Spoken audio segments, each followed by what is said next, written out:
Ate Ronji's lesson for today. Oh, may tuturo akong lesson sa inyong tatlo.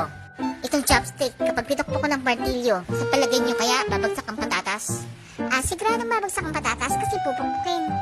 Okay, tingnan nyo mabuti to.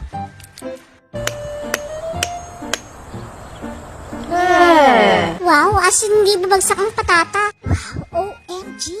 Oh, anong principle ang pinapakita dito? Condition reflex. Pythagorean theorem yan. Hindi, inertia yan. Wow, gagaling nyo sa physics, no?